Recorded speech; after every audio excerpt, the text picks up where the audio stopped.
Get started at Angie.com. That's ANGI, or download the app today. And we're live here outside the Perez family home, just waiting for the... And there they go, almost on time this morning. Mom is coming out the front door strong with a double-arm kid carry. Looks like Dad has the bags. Daughter is bringing up the rear. Oh, but the diaper bag wasn't closed. Diapers and toys are everywhere. Ooh, but Mom has just nailed the perfect car seat buckle for the toddler. And now the eldest daughter, who looks to be about 9 or 10, has secured herself in the booster seat. Dad zips the bag closed, and they're off. But looks like Mom doesn't realize her coffee cup is still on the roof of the car. And there it goes.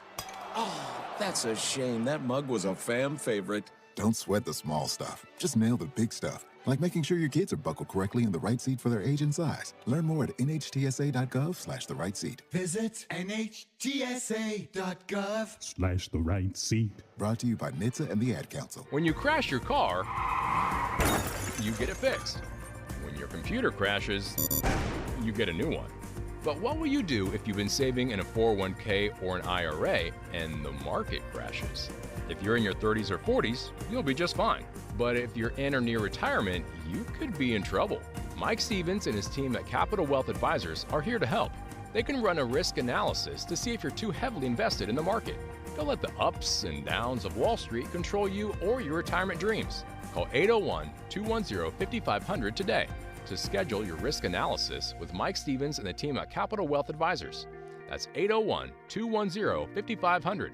Crashes happen. Question is, are you ready? Capital Wealth Advisors, 801-210-5500. Investing involves risk, including the potential loss of principal. Advisory services offered through Capital Wealth Advisors, LLC, a state of Utah registered investment advisor. Getting help with plumbing repairs is easier than you think. All you have to do is call Any Hour Services or schedule an appointment at anyhourservices.com. No one helps more homeowners than Any Hour Services. Traffic and weather together, brought to you by Granite Credit Union's High Yield Savings Certificates. I've got Ricky Meese in the traffic center. Heavy delays continued due to construction southbound I-15 in Box Elder County between Honeyville and Brigham City, and the cleanup of a crash still affecting multiple directions of travel at the intersection of 2000 West Antelope Drive in Syracuse. Plan your Bear Lake vacation and check out their fun events happening all summer long. County fairs, Bear Lake Monster Swims, and the Caribbean Cruise Motorcycle Rally. For more information, visit bearlake.org. Ricky Meese in the KSL Traffic Center. KSL weather. The moisture moving in now means more thunderstorms possible for today through even Thursday. The heat moves back in over the weekend, but also some possible thunderstorms, despite a possible 104 on Saturday. Right now it is 93 degrees and mostly cloudy at Salt Lake City at KSL News Radio, 102.7 FM, 1160 AM, and KSLNewsRadio.com. Your all-day companion for news. Inside Sources. Inside Sources. America's voice of reason. Boyd Matheson on Utah's home for elevated conversation. Inside Sources on KSL News Radio. Powerful political players on the Democratic left and powerful political players on the political right are calling this group a threat to democracy, a fool's errand, a dangerous waste of time. Are they talking about China or Russia? North Korea? Might be a new political party. Let's begin. Think you know the news of the day? Think again with Boyd Matheson on KSL News Radio. Well, last night it began in earnest, an adventure that literally started over 12 years ago with Senator Joe Manchin of West Virginia, former Utah Governor Jon Huntsman Jr., who were the original co-chairs of the group No Labels. Last night, the two of them participated in a town hall in New Hampshire, of course, a critical political early state in the presidential primaries. In the town hall, they rolled out an agenda with some very specific policies and some broad brush policies, ideas as well. But the most fascinating thing to me in all of this was that the political left and the political right have gone crazy. Like they're in a panic. They're calling them a threat to democracy. They're saying this is a fool's errand, a dangerous waste of time. A dangerous waste of time. Always interesting when you get called that. And so as you look at all of that, we want to break it down. And whether you think that No Labels has the answer, if you think they would be able to put forward as what they call their Plan B, a backup unity ticket, if things were to end up to be a Joe Biden, Donald Trump Part 2 cage match, that they would put forward a presidential ticket. And regardless of what you think about that as a possibility, a probability, an impossibility, we want to go through just the principles of it all and why we ought to think about that, regardless of whether you tend to vote blue, tend to vote red, or you're part of the vast middle from the center left to the center right who are just ready for something different. So let's break it down. Again, both sides really went crazy with what they heard. And what we're going to do for the next 30 minutes is we're going to look at what No Labels has done, what their messaging is to voters, what the platform is starting to look like and take shape, and how that's going to impact both the current president and those running to be the nominee on the Republican side of the aisle. So let's start with said Senator Joe Manchin, Democrat from West Virginia, said that our country has a lot of problems to deal with, and Americans want their elected officials to just solve them, not just campaign, solve the problem. But they want to make sure you're going to answer the problems. And the problems you have right now, whether it's basically the border security. You've got to secure this border, but you have to have a pathway forward with work visas. We need workers in this country. You've got to fix the debt problem. We're not talking about debt. When's the last time you've heard anyone talk about the debt? 10 years ago, when he and I both started with No Labels, the debt was $14.79 trillion. It's $32.5 trillion today, and no one's saying a word. So all of those things add up pretty interestingly for most Americans. I don't think there was anything in there that people would say, yeah, I disagree with that. So they're starting with some pretty basic principles and policies that resonate, I think, with a lot of Americans. When former governor of Utah, Jon Huntsman Jr., was asked about why now in all of this, he had something interesting to say in terms of what's changed over the last decade. So what has changed from when we got together 12 years ago to today? Nobody cared 12 years ago. But in these intermediate years, there's been an implosion in trust toward our institutions and our leaders. People want more. So why is it that you've got 3/4 of the American people who say, if the outcome in 24 is same old, I think I'm going to want something different. So that brings us to today. So things are different. That implosion of trust, I think, is a big part of what is different. And everyone I've talked to who was back there in New Hampshire last night said, there's always third parties. There's always protest candidates that cruise through New Hampshire. It's kind of the New Hampshire way. But former Governor Huntsman said it feels different this time. Things are a little bit different. Now, this is a really fascinating part. You need to take a close listen to this. Again, this is Jon Huntsman Jr. He went on to say that our enemies like Russia, like China, that what they want more than anything else is for the American people to either be divided or to believe they are divided. If you were to look at their internal documents to say, what do they wish upon the people of the United States? The answer would be division. Pitting American against American. Taking away any sense of e pluribus unum. Nobody even recognizes or understands what e pluribus unum is today. Out of many, one.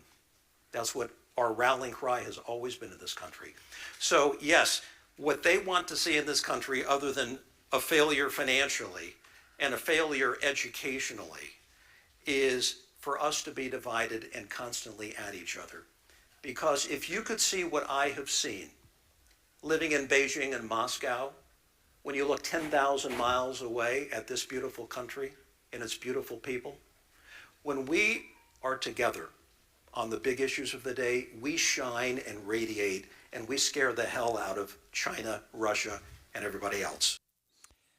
So obviously, Jon Huntsman Jr. has very interesting perspective in terms of Russia and China and how they view what's going on here. And having had that experience of seeing the United States from very far away, from Beijing, from Moscow, I think that's an important message for everybody. Again, I don't care where you fall or what you think this is in terms of an idea about politics. It's something to really think through. And the last thing I want to hit in this segment is another thing that Jon Huntsman said. He talked about the naysayers.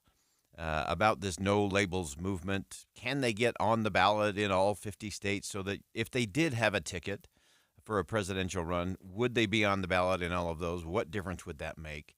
And Jon Huntsman Jr. made a very important comparison and a very important analogy about the naysayers saying, hey, this is not the time, this is not a good idea to have a third political party. This is the latest talking point. It's like the horse race. Forget about the issues, forget about the importance of expanding and enhancing our democracy. So you live in a place like China or Russia, and I've lived in both, running both U.S. embassies. They don't allow any choice. There's no participation. They're complete, pure authoritarian systems. So when I start hearing people here say, oh, well, that's not a good thing. You shouldn't do things to expand and enhance our participation in the system. It might result in A, B, or C winning or losing. I say, I've heard that before, but not in this country.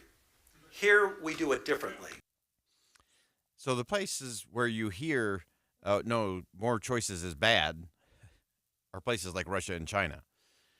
And so when you hear that, that is usually an indicator of those who are trying to hold on to their own power. And in many cases, the industrial complex of the political left and the political right, they're all in this together. It's not conflict that's the problem. Back in our nation's capital, it's collusion. And it's the two political parties that are driving that. Because as long as they can convince us that we're too divided to deal with anything from immigration to Social Security to abortion to anything else, as long as they get us convinced that we're too divided, they stay in power. They continue to rake in billions of dollars on all kinds of fundraising for campaign cash, and that's what they want, is the status quo. And Jon Huntsman Jr. is right. It sounds an awful lot like China and Russia. More choices is bad. Not good. Not good for the country. We're going to stay with the conversation just a little bit longer as we look at what did happen with no labels and what it actually means, what it might mean. We'll talk about some of those naysayers and why they're so panicked over this little movement and this little event up in New Hampshire. Most people would have ignored it, missed it. There might just be something to it. So we're going to explore that. Is this another example of what happens in these kinds of movements? Is it the fact that people want to ignore it or ridicule it? Will they ultimately fight against it? Will it ultimately win out? That's the question. We're going to stay with it. Stick around. We'll be right back.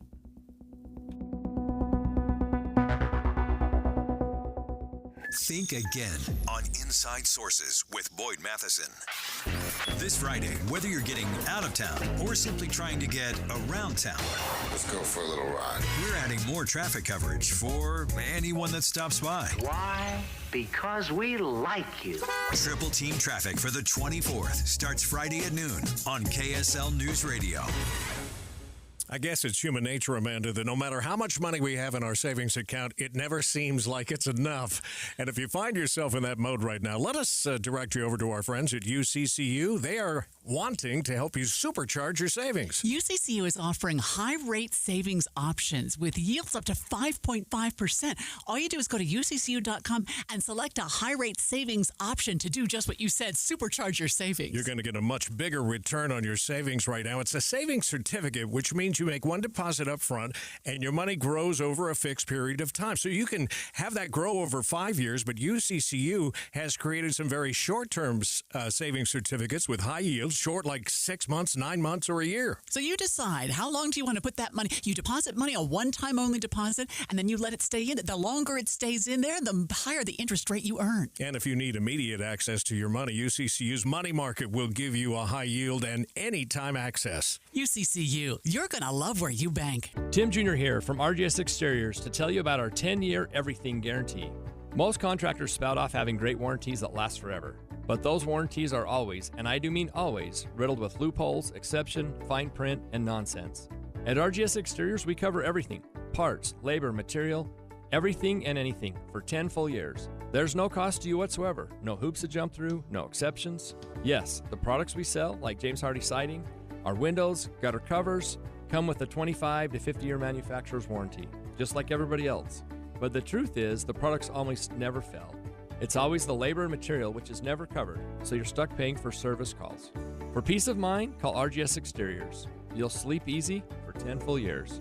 801-280-3110 or visit us at rgsutah.com. That's 801-280-3110 or online rgsutah.com. Gutters, siding, windows, and all exteriors with a 10-year everything guarantee.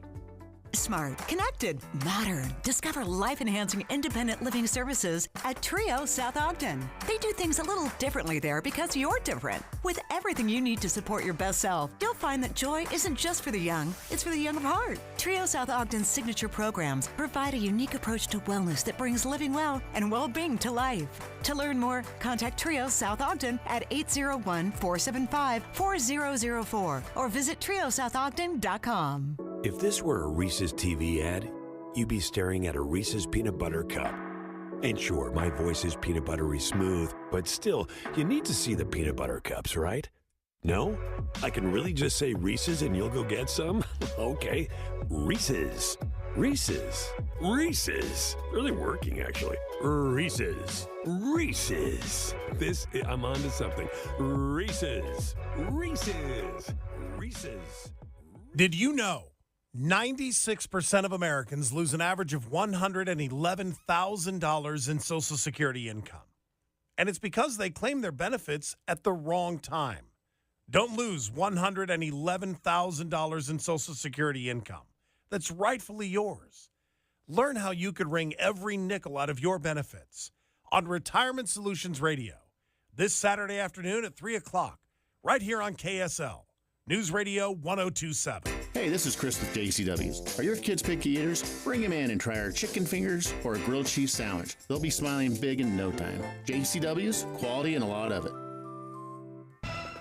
With the 3 things you need to know this hour, I'm Kira Hoffelmeyer. First, of the 297 fires this season, 161 of them have been started by a human. That's about half the fires, and we're continuing through this hot, windy, and dry spell. Second, flash flood warnings for a smattering of southern Utah areas. Expect possible thunderstorms with strong gusty winds and heavy rain that could lead to bad flash floods in slot canyons particularly.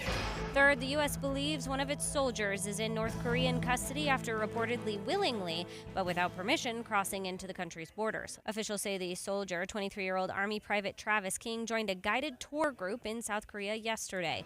Right now, it is 90 degrees and mostly cloudy. Back to Inside Sources on KSL News Radio. Hear elevated conversation on crucial issues. Boyd Matheson on Inside Sources. We're staying with the question just a little bit longer today, looking at the group No Labels, which hosted a town hall with Senator Joe Manchin and former Utah Governor Jon Huntsman Jr. last night. In the last segment, we looked at the group's unity message. Now we want to dive into why the 2 major political parties in this country want you to feel threatened by this centrist group. This group that really seems to be reaching to the center left, the center right, the silent majority, I think is what they actually are. So Senator Joe Manchin talked about the fact that the 2 political parties are not fulfilling their promises to the American people. Most Americans still believe in American promise, that you can be better and have a better life and better quality for your family, and they can do better than you've done. Most of them still believe that. I know they think it's a little bit harder now.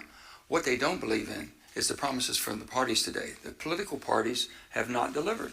They're separating you further and further apart. So can you gain it if the political parties stay where they are today? Do you think you'll have a better life? Will your families have a better opportunity or a better quality?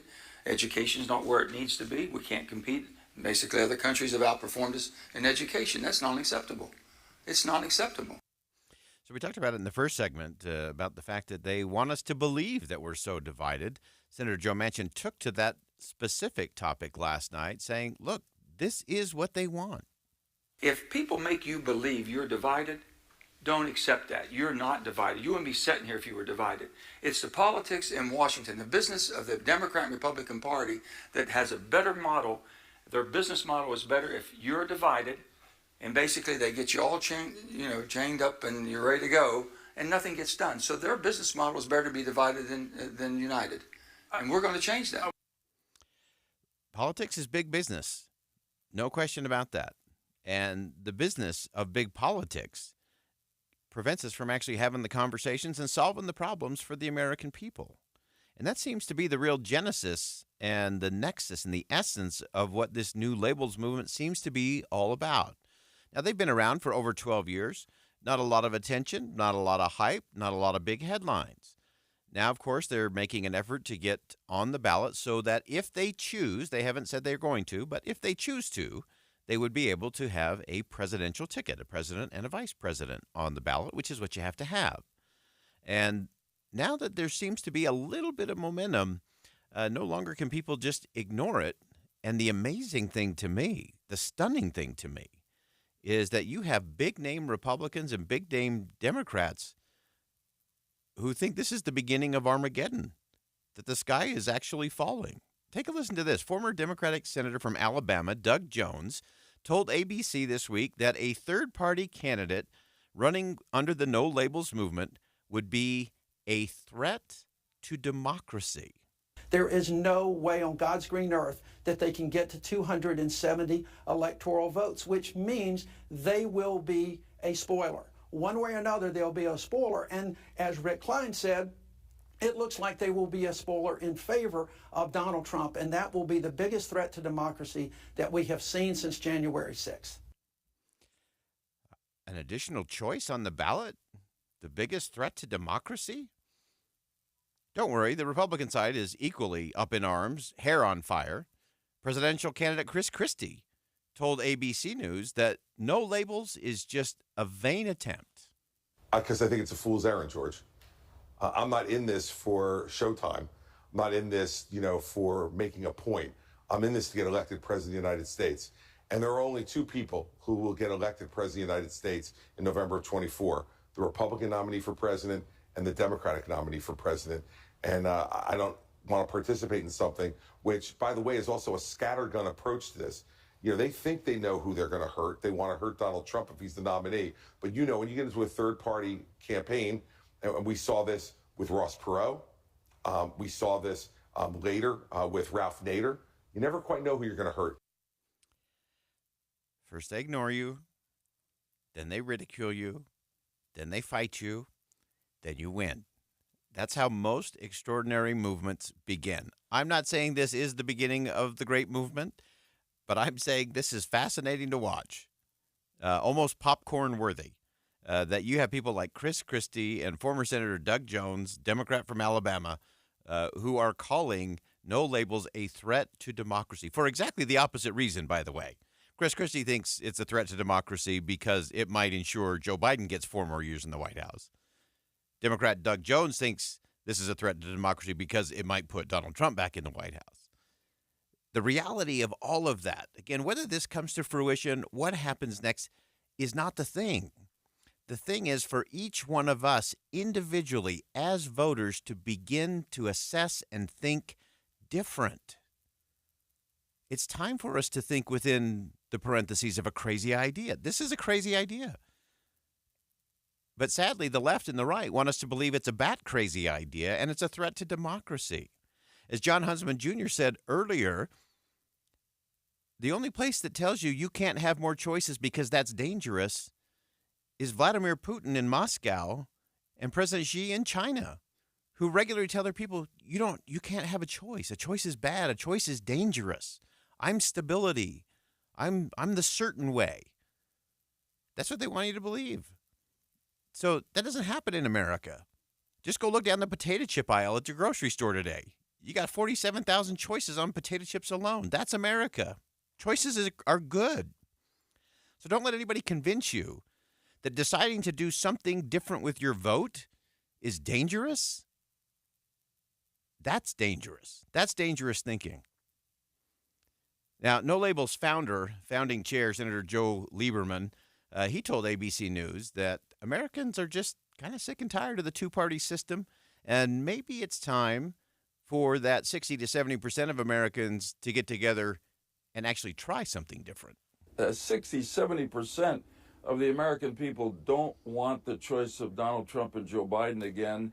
An enormous number are now saying they're independents, not members of the two major parties. The two major parties are failing the American people, and that's because the American people see that the Republicans and Democrats spend most of their time fighting each other to maintain their own power instead of working together to fix our country and make it better. So we're trying to give voice to that majority of the American people, the common sense majority that wants something different than the two parties.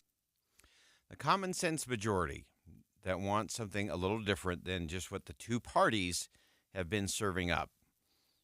I think that's worth considering. Again, whether it happens or not, we shall see.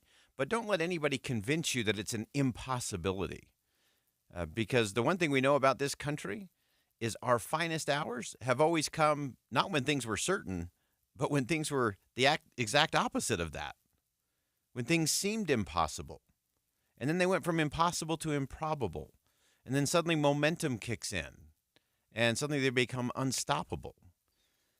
So especially when it comes to something like your vote, to me it's the ultimate in arrogance for anyone of any political party or of no political party to tell you that doing something different with your vote is dangerous.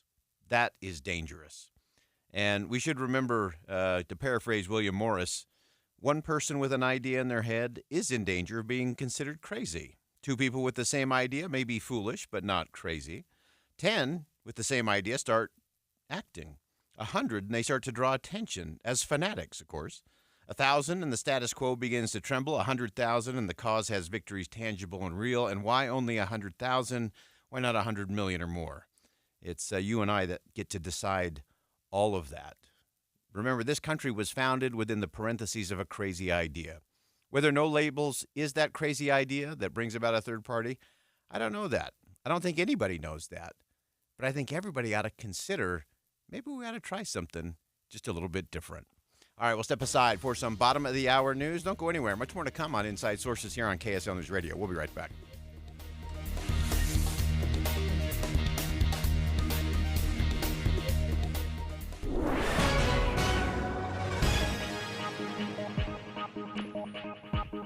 .30 at KSL News Radio. I'm Kira Hoffelmeyer. KSL's top story this hour, Utah's GOP isn't afraid of a little competition. GOP Chair Robert Axson says despite the new No Labels party being co-chaired by former Governor Jon Huntsman, he's confident in Utah's Republican voters. I believe that creates conversation opportunities where the Republican Party will also be able to articulate its principles, its focus, its priorities, and its tone. And I think those will not only win the day, but Jon Huntsman at his core is still a brand of Republican, and I would love for Jon Huntsman to engage fully in the Republican Party, and I think that the conversations happening will help him kind of lean into those conservative and Republican ideals that he has led on in the past. No Labels already have ballot access in a number of states, including Utah and our neighboring Colorado and Arizona.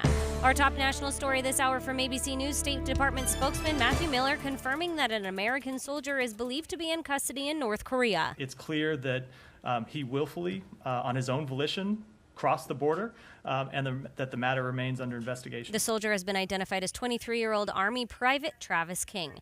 AURP says they are allowing more people to start donating blood. Effective tomorrow, gay men can now donate. This falls in line with the FDA's new guidelines, which focus on behavior risks for all donors rather than sexual orientation. Regulators say the new standards will still maintain the high standard of safety in blood donations. Your money at this moment, the Dow up 367 to 34,950, the S&P up 35, the NASDAQ also up 130. Coming up, there's a chance of thunderstorms sticking through Thursday. We'll check it next. KSL News Time, 1:31. We have enough people running around Broadcast House at 4 in the morning to field a football team. Producers, reporters, the traffic team, and us. This is Tim and Amanda. Join us each morning from 5 to 9 on KSL News Radio.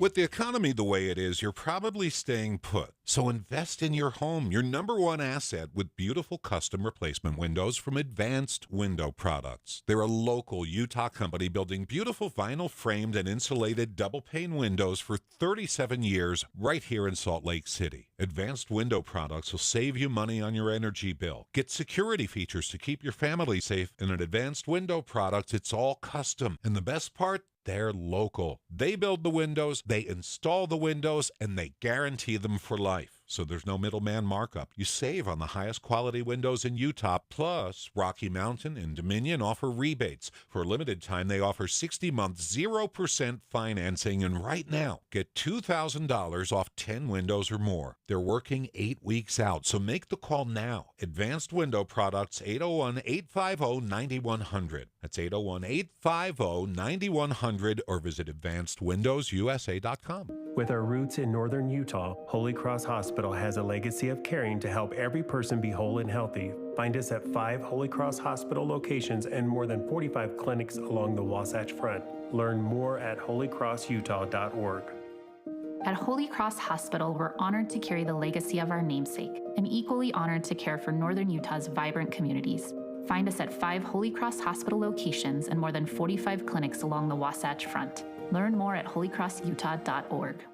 Looking for a trusted oral surgery practice? Look no further than Aspire Surgical. With a team of highly skilled and experienced board-certified oral and facial surgeons, Aspire Surgical offers a variety of surgical services, from wisdom teeth removal to dental implants to facial cosmetics. At Aspire Surgical, patient comfort and safety are top priorities. Their state-of-the-art facilities and advanced techniques ensure that patients receive the best possible care in a comfortable and safe environment. Visit their website at aspiresurgical.net or call 385-474-4952 to schedule a consultation today. Trust Aspire Surgical for all your oral surgery needs. Visit aspiresurgical.net or call 385-474-4952 to schedule a consultation today. Aspire Surgical, where your aspirations become a reality. Traffic and weather together, brought to you by Credit Union's High Yield Savings Certificate. Ricky Meese, how's it looking out there? We still have nasty construction delays southbound I-15 in Box Elder County due to having only one lane of travel open. It goes after Honeyville all the way to the SR13 Corinne Junction, plus the cleanup of a crash in Syracuse, Antelope Drive at 20th West.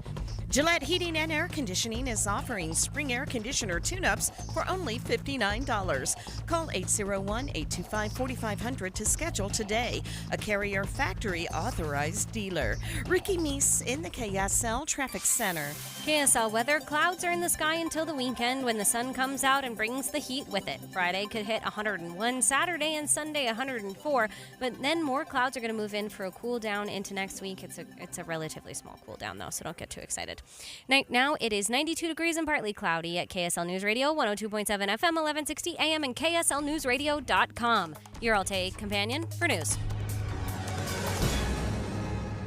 Inside Sources. Inside Sources. America's voice of reason. Boyd Matheson on Utah's home for elevated conversation. Inside Sources on KSL News Radio. Yesterday, Russia announced that it was pulling out of the UN-brokered Black Sea grain deal. The announcement came after an alleged Ukrainian drone struck the Crimean Bridge, which is a crucial Russian supply line into Crimea. We want to look at what this means for the food supply chain. Is this a weaponization of food in the context of this war? How do these events connect? How does the Ukrainian counteroffensive keep moving forward? What are the big challenges lying there? And as we often do, we turn to Ishan Tharoor, columnist of the Foreign Desk at the Washington Post. And Ishan, welcome back to the show. Thanks for having me, Boyd. Again, great piece in the Washington Post as always. So appreciate your reporting and research on all of this. And so as you look at Crimea, you talk about that being in the crosshairs. Let's start with that. Let's start with this damage to the Crimean Bridge. Give us a sense of what took place there and what the impact really is. Right. So I think the first thing to obviously recognize is that Crimea itself is a hugely important political entity in this conversation. It was illegally annexed by Russia in 2014. It has since, in the years since, become this huge destination for Russian tourists. It is symbolically very important to Russian President Vladimir Putin. And part of Russia's conquest of Crimea involved the construction of this bridge, which is a 12-mile bridge connecting a bit of the Russian mainland to the Crimean Peninsula. And what we believe happened, according to Ukrainian officials who briefed our colleagues, is that they used a sea surface drone in a kind of sabotage attack that struck this bridge. This is the second time they've hit this bridge. And this bridge is a very crucial link for the Russians because it's a rail bridge as well as a road bridge. And it's a major source of supply to the peninsula, as well as a major thoroughfare for Russian tourists who, despite this war ongoing, there's a huge Russian tourist season happening in Crimea. And, that tourist season is in jeopardy now. Yeah, obviously that would create a lot of chaos, I'm sure, as some of those Russian tourists were suddenly trying to figure out how they make their way back into Russia. Also, the fallout of that, of course, was the immediate response by Vladimir Putin and the Kremlin announcing that they're no longer going to participate in the Black Sea grain deal. Explain that for our listeners. Well, we don't know if this is directly in response to this attack. The Russians have had other concerns and complaints about this. This grain deal is perhaps the only major piece of diplomacy that successfully happened during the course of this war. It's a UN-backed set of talks brokered in Turkey that effectively, because Ukraine is such a big exporter of agricultural goods, especially wheat, to the world, the Russians had them under blockade, and so this deal unlocked that Russian blockade and brought millions of tons of Ukrainian grain back on the world markets, which is essential right now given the year inflation and surging prices we've seen around the world. This food supply, this food from Ukraine is deeply important to the global economy in many ways and to hungry people everywhere. Yeah. So the Russians have been using the existence of this grain deal, which has to be renewed periodically, as a means to push for certain concessions here and there and try to hold some kind of leverage vis-a-vis the international community that has, largely turned its back on them. And they have complaints right now that their own exports, fertilizers and other grain, are having a hard time reaching markets. They want to see themselves given back access to the international SWIFT payment system. And that grievance is what they've articulated as the reason for pulling out of participation from this grain deal. But yes, it could also certainly be a reaction to a moment where the Ukrainians are getting quite brazen when it comes to Crimea, and the Russians probably want to turn up the heat in the Black Sea. Yeah, and the Black Sea is such an interesting thing. I appreciate you raising, because a lot of us forget about the fact that this was done through Turkey. And Turkey obviously has an important part with those shipping lanes there. There's also a China connection to this as well in terms of the grain and the exports there. Any other international connections or weakening of alliances or even different strategic things, or those who might put pressure on Russia to re-engage? Well, it's a bit hard to tell right now. Obviously, China is a huge market, and a lot of the grain that has been released recently has been intended for the Chinese market. Prior to that, one of the places that we saw that had a major influence, really horrendously impacted by the drop-off in both Russian and Ukrainian grain exports was sub-Saharan Africa, particularly the Horn of Africa and East Africa, where the disappearance, the disappearance of this grain from the global markets and from their markets contributed in part to a really hideous hunger crisis, especially in Somalia, where we saw thousands of people die of malnutrition last year, partially because, and this is, there's a very complicated set of forces that influence this.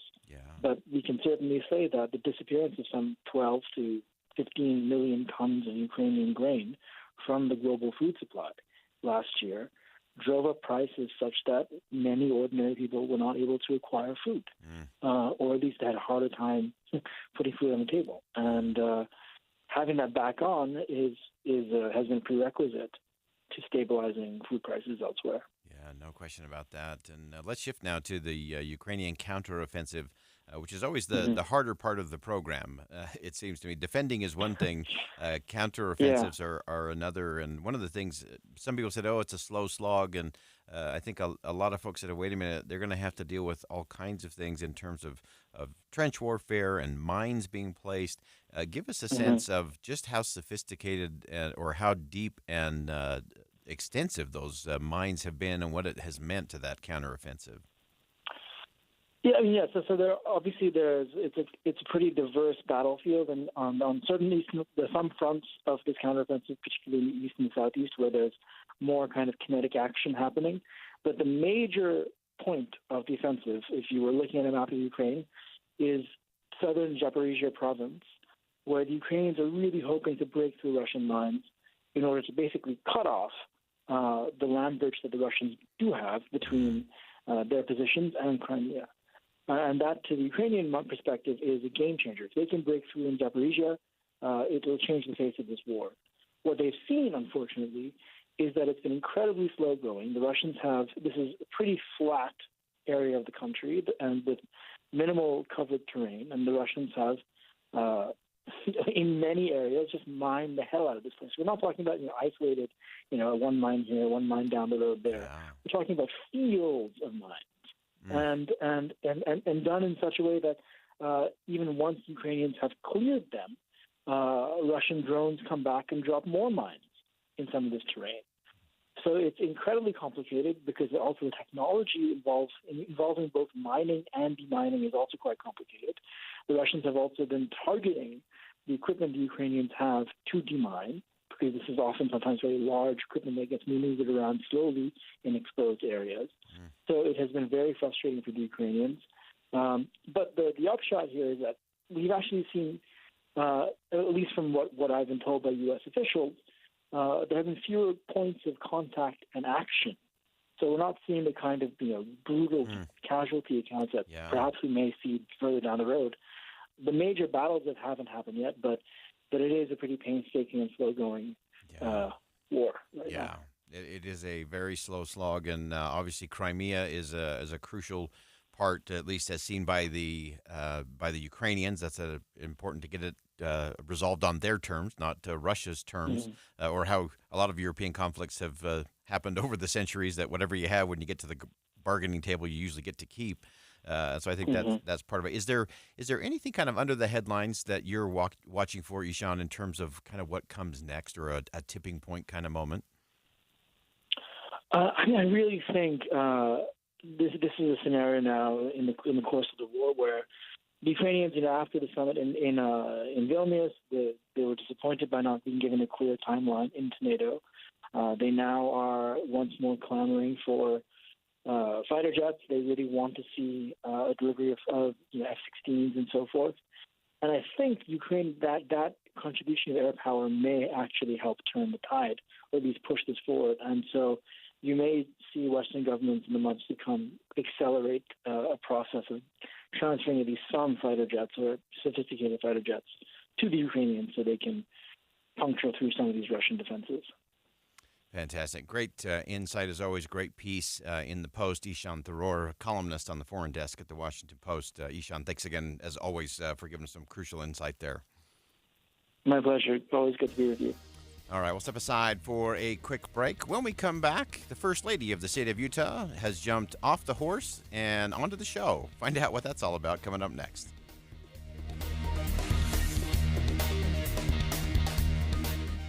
We're celebrating Pioneer Day early. Tomorrow at the Days of 47 Rodeo is KSL Night. Enter for your chance to win tickets to the rodeo. Text the word rodeo to 57500. That's rodeo to 57500. And happy Pioneer Day from KSL News Radio. Well, as you've been following my SOTA weight loss journey for almost 20 months now, I lost 37 pounds in the first 12 weeks. Amazing. Feel different, look different, able to act different. And all of it came through just the power and simplicity of SOTA. SOTA stands for state-of-the-art weight loss, because it is. You've got that weekly one-on-one coaching that I love to talk about, that accountability piece. And not just accountability, but insight. When you have a question, you're not sure, you're hesitating, you just text, you just call. You have access to your own nutritionist to keep you right on pace and keep everything going. It's also a whole 100% 360-degree look at how you approach nutrition. Getting your body the right energy, the right nutrients at the right time does make all the difference, and it's part of what makes SOTA so successful, not just for me, but for countless other people. As I said, I'm 20 months down the road, right on path, right where I've been for almost 20 months now. Same thing can happen for you. As I always say, when it comes to your SOTA weight loss journey, there's no time to lose. There's only time to win. So get winning. Start with SOTA weight loss today. Check it out at SOTAweightloss.com, SOTA weightloss.com.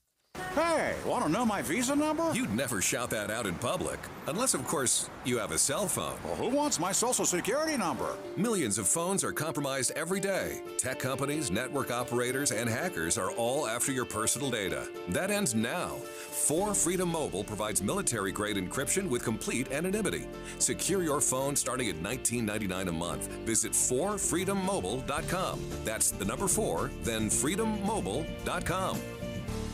Suicide claims the lives of 800,000 beautiful souls each year, making it the second leading cause of death worldwide for teens and young adults. But we have the power to change that. Go to promisetolive.org right now and promise that if you're ever feeling sad, depressed, hopeless, or suicidal, that you'll reach out to a friend, family member, 988, or another resource. Studies show if you make a promise ahead of time, you're 60 to 80% more likely to keep it. Once you make the promise, please click share to help stop the stigma and save lives. Do you know why more homeowners choose Any Hour Services for help when it's time to replace their air conditioners? What's up, everybody? I'm Mike Wilson with Any Hour Services, and the main reasons people choose Any Hour Services is because of our people, processes, and convenience. People tell us all the time that there's just something different about having an Any Hour Services technician in their home.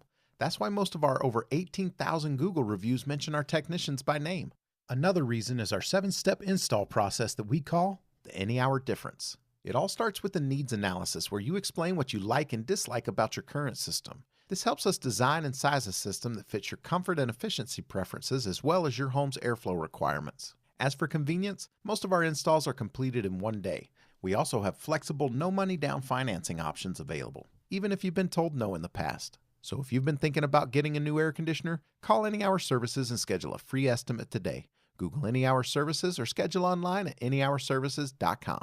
No one helps more homeowners than Any Hour Services. On Tuesday, August 22nd, the Orangey Hatch Foundation will present Senate Leader Mitch McConnell and Secretary Elaine Chao with the Titan of Public Service Award at the Grand America Hotel in Salt Lake City. You're invited to join Senator McConnell and Secretary Chao as tribute is paid for their decades of public service to our country. Reserve your tickets today for dinner and a musical performance by Elizabeth Smart at this special event at orrinhatchfoundation.org. That's ORRIN hatchfoundation.org. Get Mr. Max Performance Missionary Package. 1 performance suit, 4 and-collar stretch shirts, 3 ties, 1 mission belt, and 1 pair of Echo or Johnston & Murphy shoes. Just $595. KSL Broadcast Group contests are open to participants 13 years of age and older that are residents of Utah, Idaho, Wyoming, and Nevada, unless otherwise specified. Employees or agents of the station, Bonneville International Corporation, or other area radio stations, or any entity associated with the contest may not enter. Persons who have won in the last 90 days from a station contest or event are not eligible. Full general contest rules are available at kslnewsradio.com. With the 3 things you need to know this hour, I'm Carol Hoffelmeyer. First, Phoenix has hit its 19th day in a row of 110 degrees or more. The city's longest streak was previously 18 days. Second, Utah's GOP says they're not worried about a new political party, in part headed by former Governor Jon Huntsman. Democrats say the no labels and any third party typically harms the Democrat vote here in Utah. Third, 4 dogs are doing just fine after firefighters pulled them out of a burning house in Kearns. The owners are safe too. The fire is believed to have started in the garage and spread to the attic. Right now, it's 94 degrees in Salt Lake City. Back to Inside Sources on KSL News Radio. Boyd Matheson divides rage from reason on Inside Sources. We are very thrilled to have back on the program today First Lady of the great state of Utah, Abby Cox, who is fresh off a horse after driving some cattle down Main Street here in Utah, of course, leading into the Days of 47 and Pioneer Day coming up on the 21st. And Abby, welcome back to the show. Yeah, it's been a great day. It's been amazing. It's always a great day if I'm on a horse. They always say there's very few problems you can't get on the inside of a person that can't be figured out on the backside of a horse. I think that's still true. I wholeheartedly agree. Oh, that's awesome. Well, this is a very busy season for you. You have been driving so many important things through your Show Up initiative. And tomorrow is another one of those. This is the second time you've done the second annual Show Up for Teachers event tomorrow. Tell us a little bit about that. Yeah, this is the second annual, and we're thrilled with the way it turned out last year. So what it is really an opportunity for us as a community to rally around our teachers and really give them the tools and resources that they need to be successful in their own mental health and wellness, so that they can be the best possible person and teachers for our students. It's really a positive way for community also to rally around them and really understand, the business communities come out and really show their support for our educators. Sometimes educators feel like maybe they're not being supported by the community, but the truth is the vast majority of Utahns are very supportive of their educators in this state, and we're proud to show them that. We're also giving them concrete tools and resources to do their job. Yeah, I think there's so many important components to that. And as the First Lady, I think your ability to convene this type of thing, and something that you mentioned that just strikes me over and over again, and that is so often our teachers do feel isolated. They feel off balance. They either don't feel supported, or they feel like they're trying to fight these battles and get these resources and do it all on their own. And then you also mentioned this area of mental health and their own well-being, their own resilience. And sometimes they fight that battle alone as well. I think we have a lot in the education world that run out of energy before they run out of opportunity, and that opportunity, sadly, negatively impacts our kids as we lose some of those great teachers. That's exactly right. You are exactly right. We lose about 50% of our teachers in the first 5 years. So that's hugely problematic for our children and for us as a state to, as our future. So for us, this is an opportunity. Sometimes what we see is a lot of times in politics and a lot of things we see on social media, we see a very small minority, but a very loud and vocal minority that are quite negative. And what we want to show teachers is that there's a huge, vast majority out there that is very supportive of them, is very supportive of the work that they do, and want them to succeed. And so the message I have for parents and the message I have for the business community and our entire community is we won't have a future without these educators. They are the ones doing the Herculean work.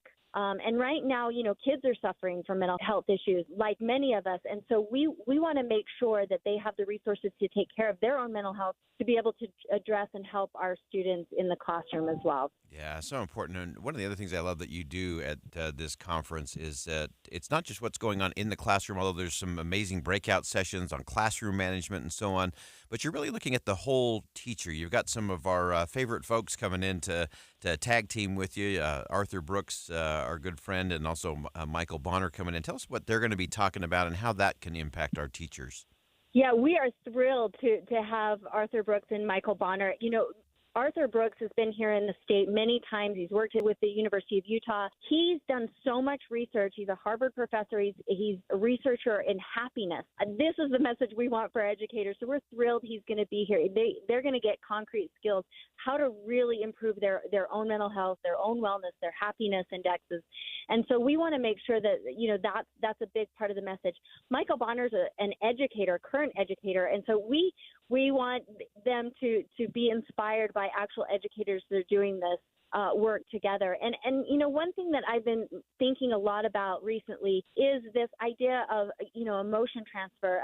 My mom, when I first had a baby, she said, nervous shepherd, nervous sheep. When you're not well, when you're anxious, when you're, things are going on in your own life and in your own mind, that really does transfer into the classroom. And if you're not well yourself, you're not going to be able to help those students in the best ways possible. So for us, it's a message of let's take care of our educators. Let's make sure that they have this, Arthur Brooks message on happiness and Michael Bonner and all the things that they're researching and that they're really good at. We want to get that to the teachers and make sure that they have every opportunity possible to succeed for themselves as well as with their students.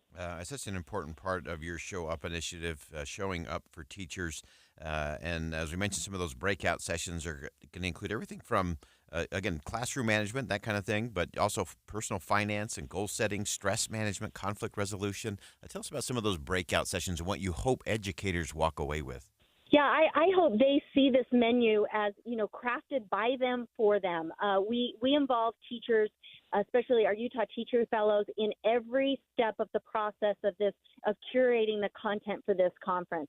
This is about teachers for teachers, and it's from teachers' ideas and their perspectives and what they are telling us that they need. And so there are going to be just a menu of options for each teacher to look at and decide, what's important to them and what they're needing in this moment. And so we're really proud of the conference that we've put together and the breakout sessions and all the, there's going to, not only are we having just stellar and powerful content, we hope to make teachers feel special.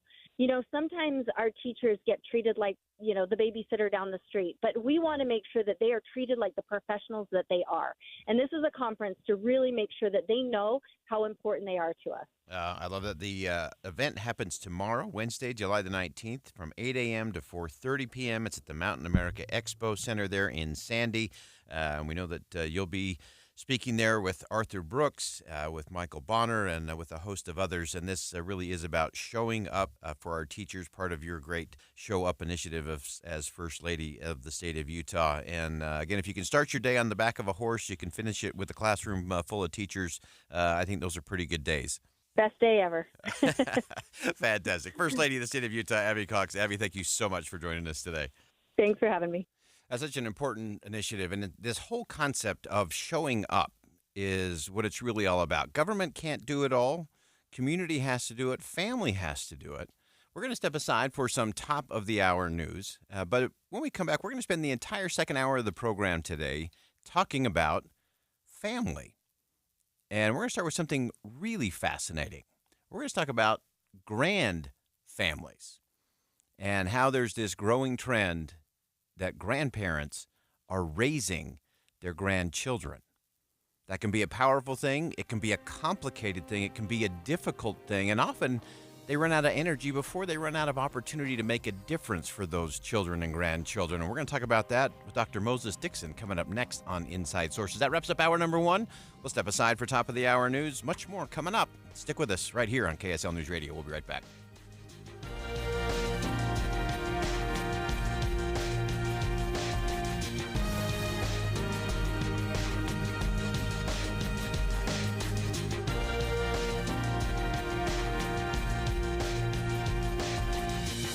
KSL FM Midvale, KSL Salt Lake City. Listen on the KSL News Radio app and in your car at 102.7 FM. KSL News Radio, your all-day companion for news. 2 o'clock at KSL News Radio. I'm Kira Hoffelmeyer. KSL's top story this hour: Davis County officials have detected West Nile virus in a Syracuse mosquito pool. Mosquito Abatement District Manager Gary Hatch says all the water means there were a lot of floodwater mosquitoes, but they're not the ones carrying the disease. They are a big problem in the population because they bite all day, and people really get irritated at the mosquitoes. But fortunately, they're not disease-carrying mosquitoes. Hatch says the ones that do carry the virus only bite when the sun is down. You can protect yourself by wearing long sleeves, pants, and bug spray. Your dogs and cats are not affected by West Nile virus. Our top national story this hour: the state of Texas is investigating claims that troopers were told to push migrants, even children, back into the Rio Grande and deny them water. This comes after a state trooper sent a letter up the chain of command. A DPS spokesman won't deny that it's happened, but insists those aren't department policies. The latest data from the U.S. Customs and Border Protection shows a 70% decline in illegal entries among the U.S.-Mexico border since early May.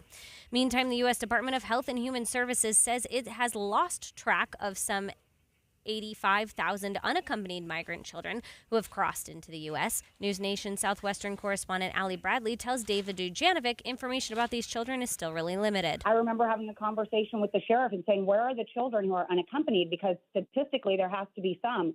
And he said, as soon as they come over, they are gone. We don't know what happens with them. We don't know numbers. We know nothing. Officials say there are more than 8,000 unaccompanied minors in HHS custody right now.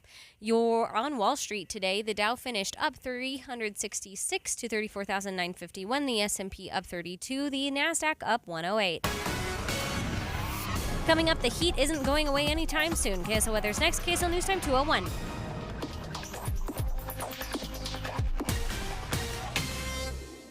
Start your days with knowledgeable, friendly voices telling you about the latest news and weather out there. Hi, this is Tim Hughes and Amanda Dixon In the business of waking you up each morning from 5 to 9. on KSL News Radio. Not completing high school is more of a social thing than it was an academic thing. Even though all these years have passed, I still had that longing to have my diploma. At age 30, Carissa finished her high school diploma. If you're even considering getting your high school diploma, you can do it. No one gets a diploma alone. If you're thinking of finishing your high school diploma, you have help. Find free adult education classes near you at finishyourdiploma.org. That's finishyourdiploma.org. Brought to you by the Dollar General Literacy Foundation and the Ad Council. Every business seeks an advantage, whether it's having the best location, hiring top talent, or spotting trends before they happen. And now, the United States Postal Service can give your business a new advantage. Introducing USPS Ground Advantage. Reliable and affordable 2 to 5 day shipping. It's the advantage you need at the price you want. Get the Ground Advantage at USPS.com/advantage. The United States Postal Service, delivering for America. When it comes to making plans, you are the best. What about those round trips that you plan in advance, which are perfect on your way there and perfect on your way back? Or those meetings with friends for which you make a group chat 3 months before so that nobody or anything is missing? Or your daughter's first birthday party. You planned it with such dedication that instead of the first, it felt like our 15s. The same way you plan each detail for those moments.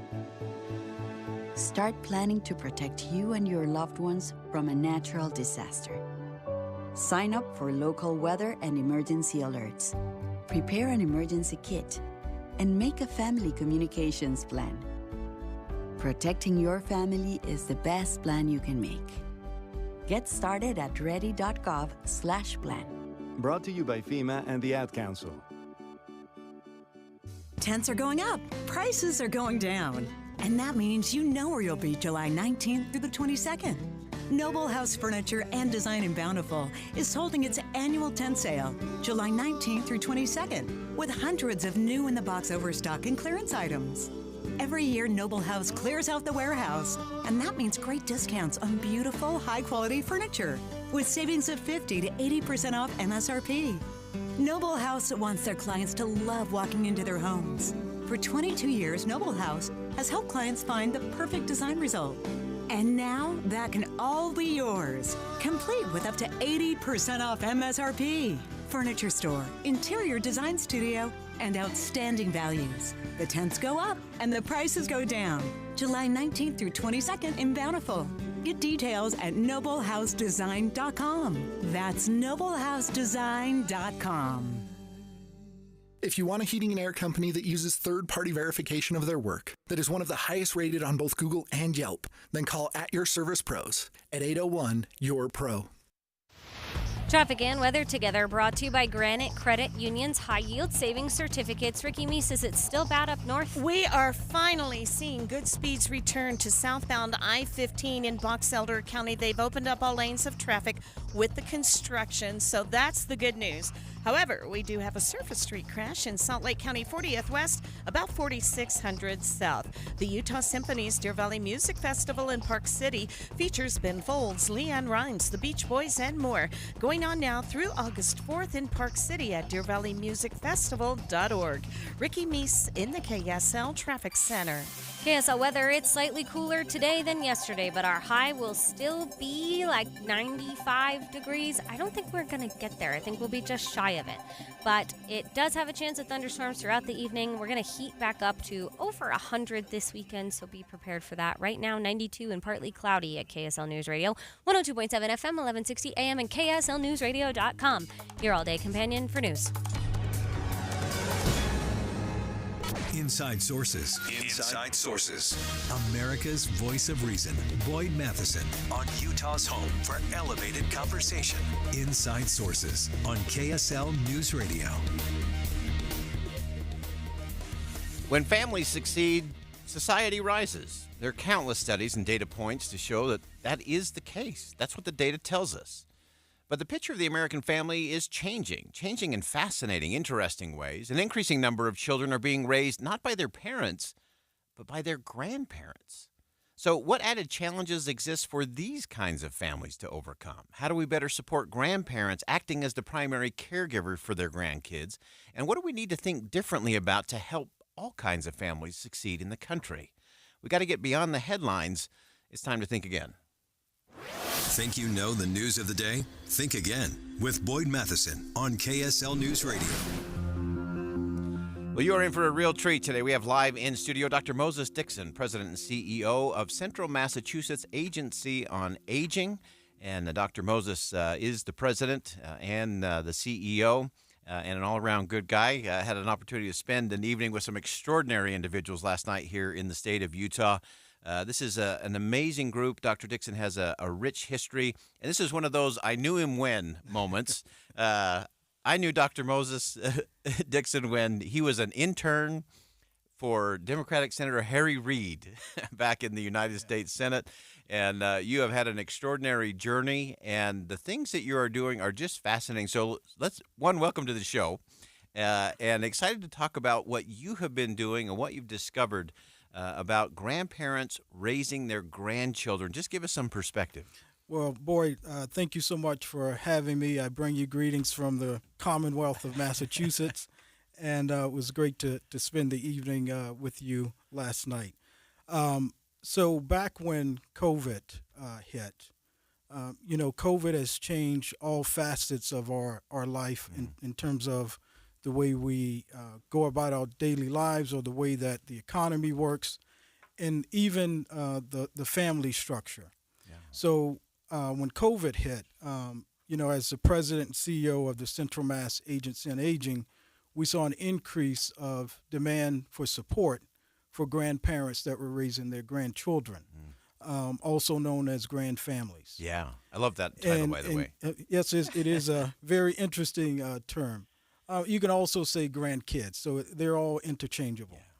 Yeah. So we started with about a dozen of these families back at the start of COVID to support them. The kids were home because of the pandemic and doing schooling from home. Right. And so that started with about 12 families. And then over the last 3 years, we have supported over 200 of these families to the point where we were able to get a congressional earmark from our Congressman Jim McGovern to establish a permanent resource center to support these families. Yeah, let's dig into that. You were describing last night some of these family situations and some of the needs. We often don't think about this. When you think about a grandparent raising a grandchild, you don't really think through all the dynamics of that. You described one pretty elderly grandmother raising a very, very young grandchild. Yeah, absolutely. I mean, this touches all, ages, but particularly,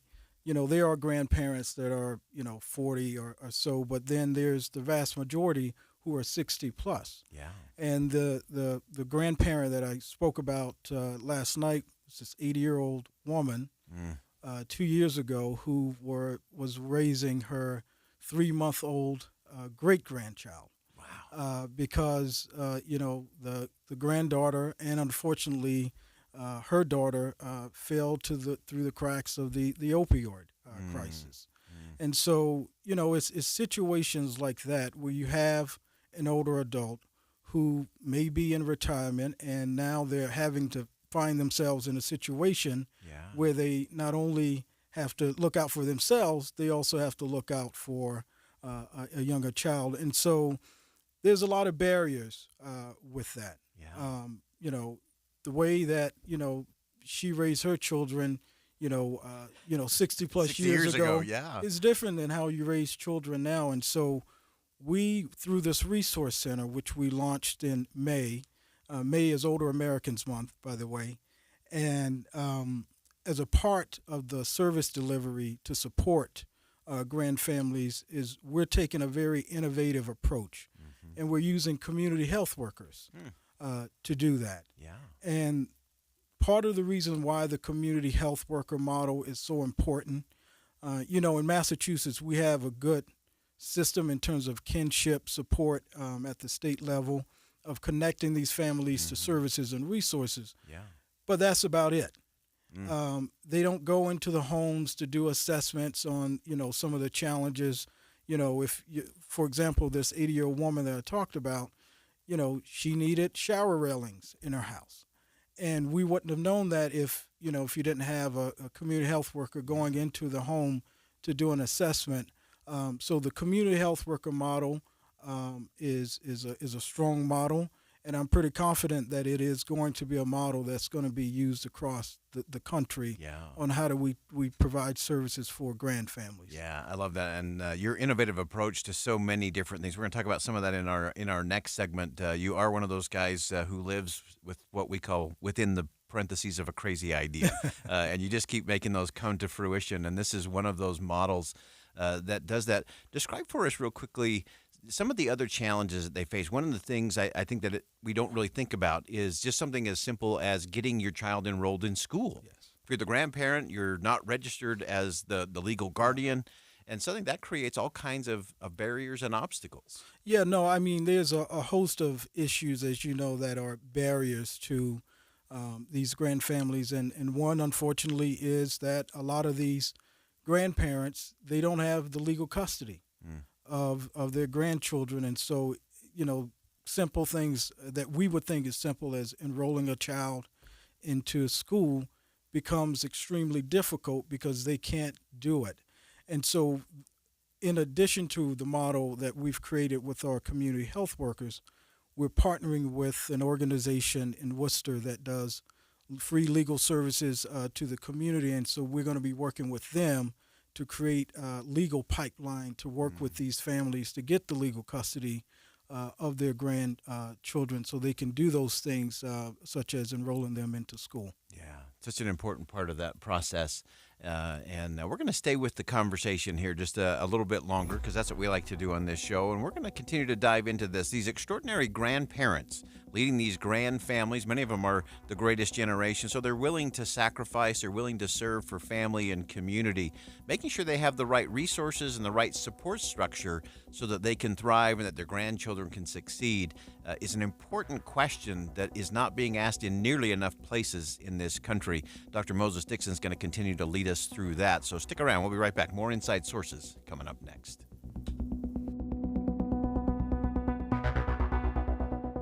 Think again on Inside Sources with Boyd Matheson. This Pioneer Day, take KSL along, whatever adventure your family has planned. Tim and Amanda have important news and weather, blazing a trail each morning from 5 to 9. Get analysis from Dave and Dejanovic at 9 and Boyd Matheson at 1. And Jeff Kaplan has important updates and his minute of news as you caravan home. We round up everything you need to know in one place. KSL News Radio.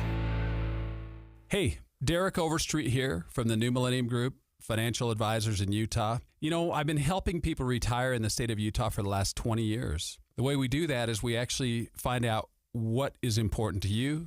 We create a step-by-step plan that takes into consideration your income, your debt, whether you want money from real estate, stock market, annuities, life insurance, whatever. If you want to deal with professionals, people that are fiduciaries and have a legal responsibility and obligation to do what's in your best interest, give my team a call at 888-999-6370. That's 888-999-6370.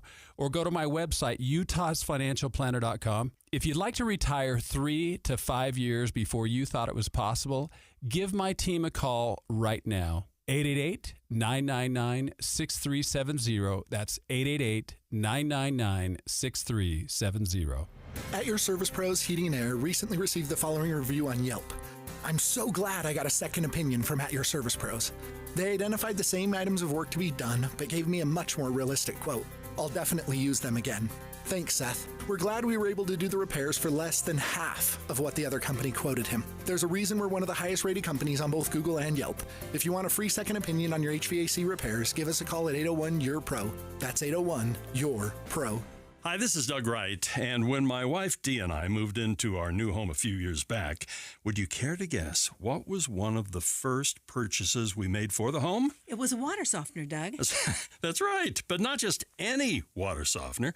The fact is, we, Dee and I, just won't settle for anything less than Kinetico. For one thing, Kinetico softeners are so well designed, they use 2/3 less salt than other softeners. And I tell you, my back really appreciates carrying in just one bag of salt compared to 3 that my neighbors are carrying in. For another, Kinetico's all-mechanical design never needs adjustment, even if the power goes out or some household water use changes. In fact, it's virtually maintenance-free, meaning there are no annoying knobs to fiddle with. You really should look into the water softener from Kinetico. To learn more, call Kinetico of Utah at 801-576-8600 or go to softwaterutah.com. That's softwaterutah.com. For the ones who know safety isn't a catchphrase, it's a culture. And the ones who help make sure everyone makes it home safe. For the safety-minded who watch everyone's backs, Grainger offers supplies and solutions for every industry, as well as safety assessments and training to keep your facilities safe and your people safer. Call, click Grainger.com, or just stop by. Grainger, for the ones who get it done. Guys, did you know your testosterone affects everything in your system, including how you feel and perform every day? Right now, Revive Men's Health Salt Lake City will check your testosterone for free. Knowing your T levels is the first step in understanding if you have low T. Your testosterone level impacts your energy, libido, sleep, weight, hair loss, mood, and even ED.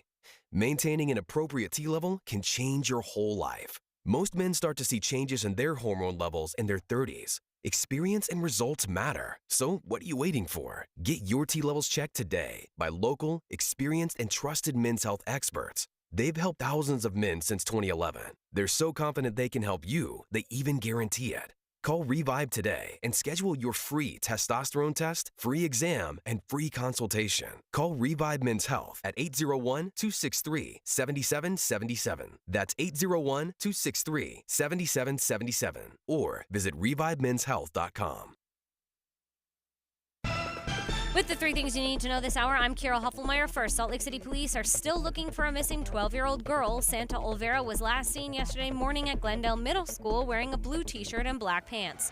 Second, a fire near Flaming Gorge has burned through more than 200 acres and has minimal containment. Fire officials believe the cause of the fire is lightning.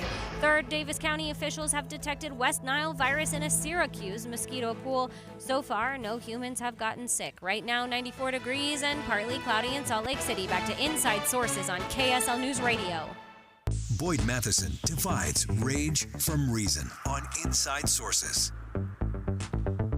Welcome back to Inside Sources here on KSL News Radio. We're staying with the conversation for the entire hour today when it comes to family. And right now we're continuing the conversation about the Grand family. Dr. Moses Dixon is president and CEO of Central Massachusetts Agency on Aging, Inc., and joins us live in studio. So great to have you in the state of Utah. Love what you're doing in terms of supporting these grandparents who find themselves, usually not by their own choice, taking care of their grandchildren, raising their grandchildren. Sometimes, as you mentioned before, sometimes it's an opioid problem. Sometimes it's an incarceration issue. There's a host of other reasons. And part of what you're doing that I think is so important is we often don't think about the care provider, the caregiver, that grandparent who, as we said before, usually these are older folks. They've sacrificed for family and community over their entire life, and now they're starting over and doing it again. And a lot of people aren't thinking about how are we supporting them in the right way. Yeah, absolutely. I mean, you know, the challenges with the number of reasons of why these children end up with their grandparents is you know, the opioid crisis, you know, son or daughter in jail, or unfortunately some have succumbed to death.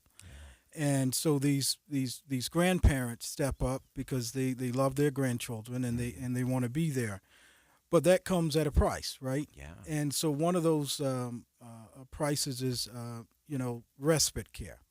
The grandparents not having the respite that they need to be able to take care of themselves and to go to their own medical appointments, because the older you get, the more medical appointments that you have.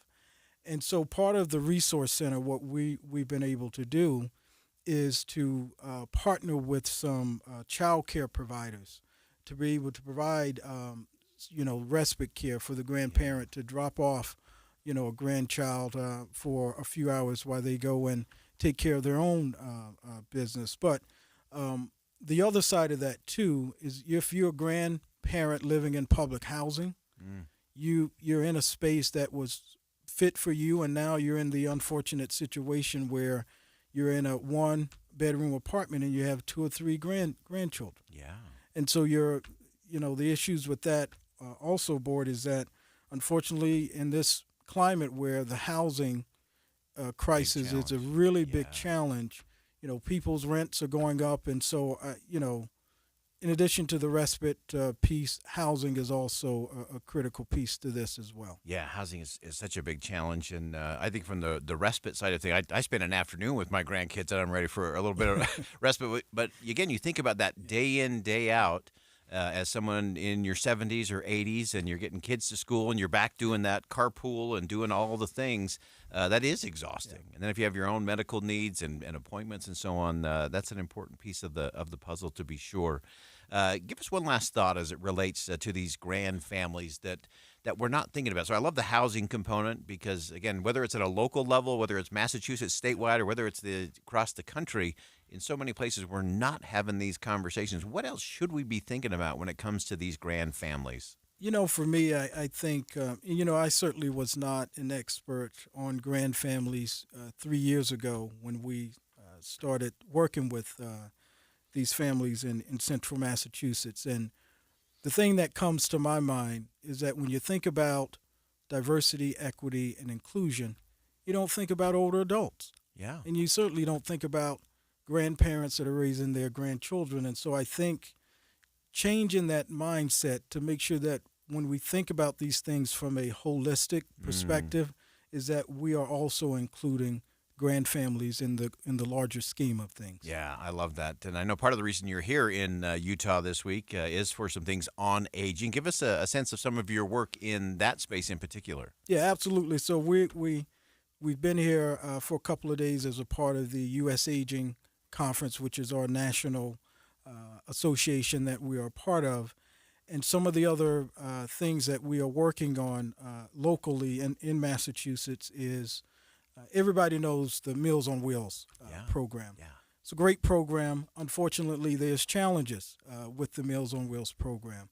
We're working to make sure that we have culturally appropriate foods through the Meals on Wheels programs, as well as medically tailored food for, a senior who has diabetic issues and you're getting food that's not meeting your diabetic needs. That's a problem. Yeah. It's a problem because it's not helping you nutritionally, but it's also, in my view, a waste of government money because they don't eat the food. Yeah, and I love that you bring that up because so often we look at these programs, we look to these programs, and then often, as you were describing it, a lot of that food's going to waste, not because the intentions aren't right, not that even the government had the right intentions to do it there, but because of the process or because there aren't enough specifics or hands close by, that often we miss those nuances, and then we end up not delivering the results that actually matter.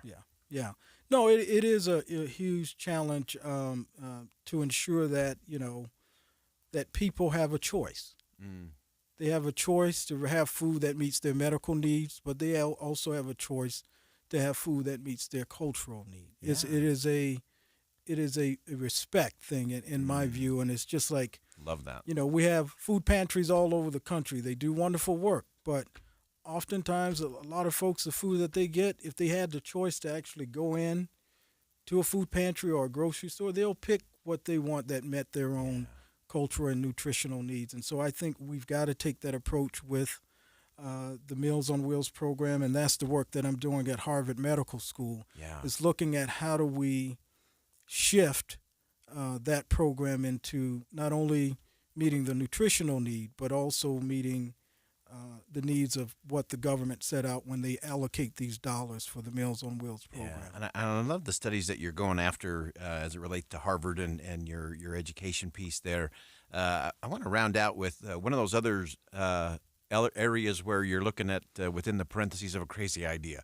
And you talk about getting the right kind of nutrition to those elderly folks. And you've actually taken a pretty innovative approach that is not only delivering some nutrition, it's also providing some mental health as well. Describe that for us. Absolutely. So we again, when COVID hit, probably after a year after, we were hearing from a lot of our senior center directors, which is about 60 senior centers that we work with on a daily basis, that there were not enough access to fresh leafy greens and vegetables, right? So we partner with an organization to provide hydroponic farming systems inside of 25 senior centers that we work with. And it not only meeting their nutritional needs in terms of the food that they've been able to produce, but it's also been therapeutic for a lot of those seniors, many of whom suffered through social isolation during the pandemic. And so we actually got a national award this week at the U.S. Aging Conference for our hydroponic farming program for older adults. Yeah. Absolutely love that. This is such an important conversation, not just in Massachusetts, not just in Utah, all across the country, in all our cities and towns. We have to look at all of this. And Dr. Moses Dixon is the president and CEO of the Central Massachusetts Agency on Aging. And I just love this. This is about grandparents. It's about grandkids. It's about grand families. And it's about grand ideas that make communities better and make people stronger. And Dr. Dixon, we appreciate you joining us today. We're glad to have you in the state of Utah for this important conference this week. And we look forward to having you back as you continue to explore within the parentheses of a crazy idea that is doing what we challenge people to do every day on this show. See something that inspires, say something that uplifts, and go out and do something that makes a difference. We appreciate you making a difference and joining us for the conversation today. Absolutely. Thank you for having me.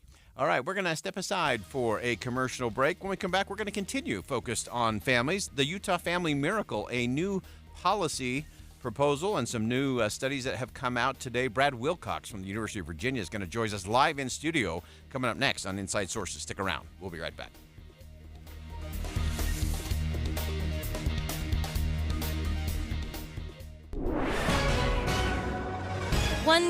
Excuse me, 2:29 at KSL News Radio. I'm Kira Hoffelmeyer. KSL's top story this hour: firefighters are bracing themselves for Pioneer Day fireworks. National Weather Service meteorologist Linda Chang says hot weather is still going to be a factor, with temperatures reaching the triple digits again this weekend. We are expecting high pressure to build back into the area again by this coming weekend.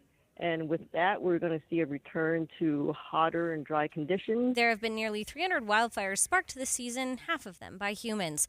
Our top national stories this hour: Special Counsel Jack Smith has been informed former President Trump by letter that he is a target in his investigation into efforts to overturn the 2020 election. Former President Trump similarly received a target letter from Special Counsel Jack Smith before he was indicted by a grand jury in Florida for his alleged mishandling of classified documents after leaving the White House and his alleged efforts to obstruct the government's investigation. Mr. Trump was indicted last month on 37 criminal counts related to his handling of classified materials. The former president has pleaded not guilty to all charges. Karen Travers, ABC News, Washington. KSL legal analyst Greg Skordas says there's a difference between a suspect and a person of interest or a target. You're a target of the investigation. You're more than just a person of interest. You're more than just a subject.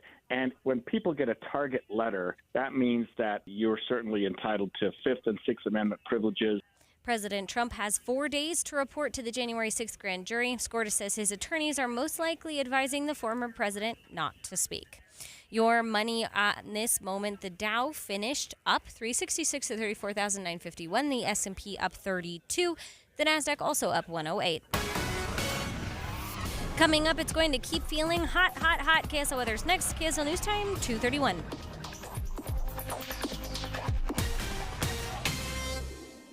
This summer, the political season heats up. By August, it'll be time for debates. Can you believe it? We're planning coverage of the real issues, the important stories that impact how we live. Listen each morning from 5 to 9 on KSL News Radio. Did you know people travel to Logan from all over the country to see performances by Utah Festival Opera and Musical Theater? Why? It starts with 300 professional local and nationwide artists and staff coming together to create magical performances. First, Lohengrin, a mysterious knight, sails into town on a swan to rescue the lovely Elsa, who has been falsely accused of murder. The knight goes, "Don't ask me my name." Elsa goes, "Okay, I won't. Wait, what's your name?" Everything goes downhill from there. The plot's kind of weird, but the music is stunning, and it's only ever been performed 5 times in the United States. Next, Aida the opera version and Aida the Broadway version. See them both. So, Radames is captain of the Egyptian army. He's supposed to marry the pharaoh's daughter, but instead falls in love with Aida, the queen of the country he captured. They can't live without each other, so they don't, because they're sentenced to death and die in each other's arms. There's also Broadway's Oliver, the classic Our Town, plus concerts and more. Utah students from public and private schools get a free ticket to any or all performances and concerts this year. Don't miss out.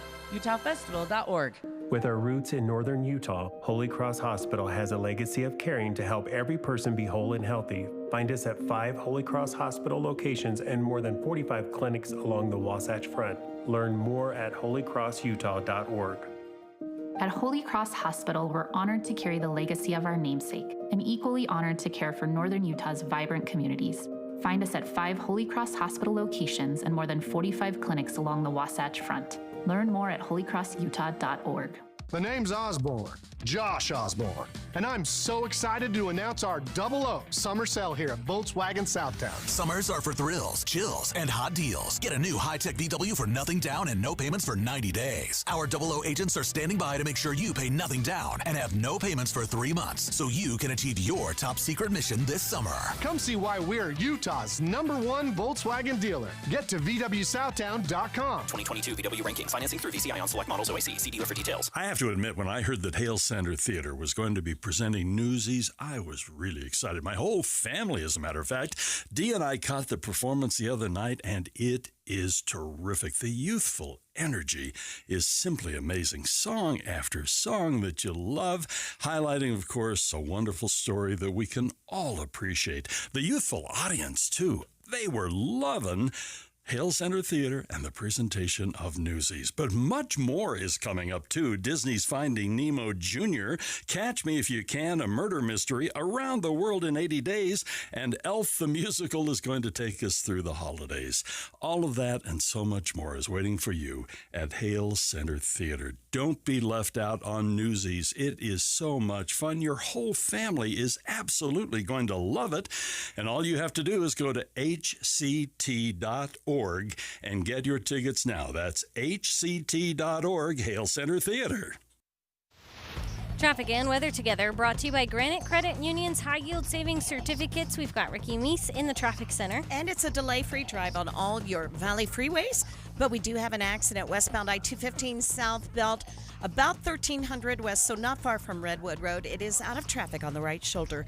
Announcing Fed Up Kitchen's newest location at 6181 South Highland Drive in Holiday, Utah's best local fresh meal prep company. Use code Cottonwood20 for 20% off your first order. Ricky Meese in the KSL Traffic Center. KSL weather still hot, but we could see some scattered thunderstorms today and tomorrow.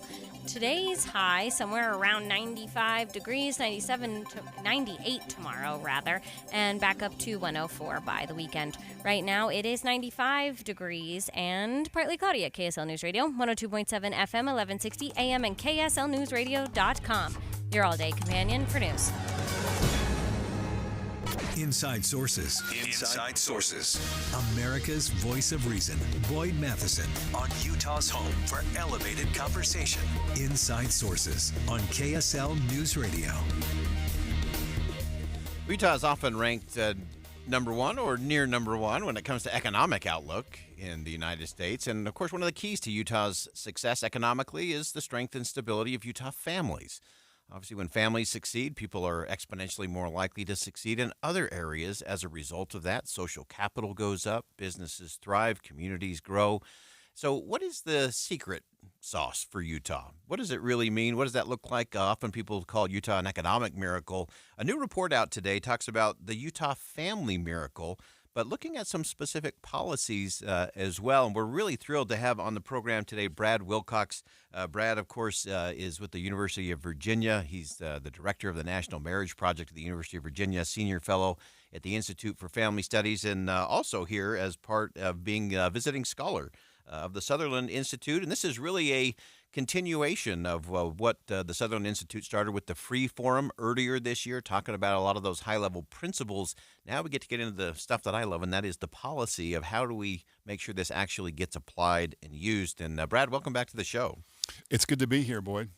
So tell us just a little bit about this report that you tag-teamed with some other great Utahns there, Janet Erickson, of course, from BYU, Patrick Brown. And tell us what you learned. What does the report really tell us?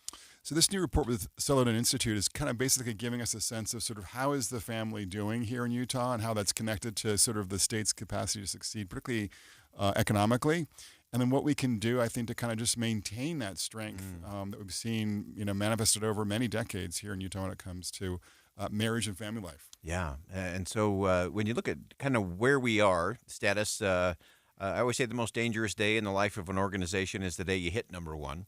The day you get named number one, and even in something like family or marriage or economy, is also a dangerous day. Are there things that we should be thinking about or thinking differently about when it comes to family in the state of Utah?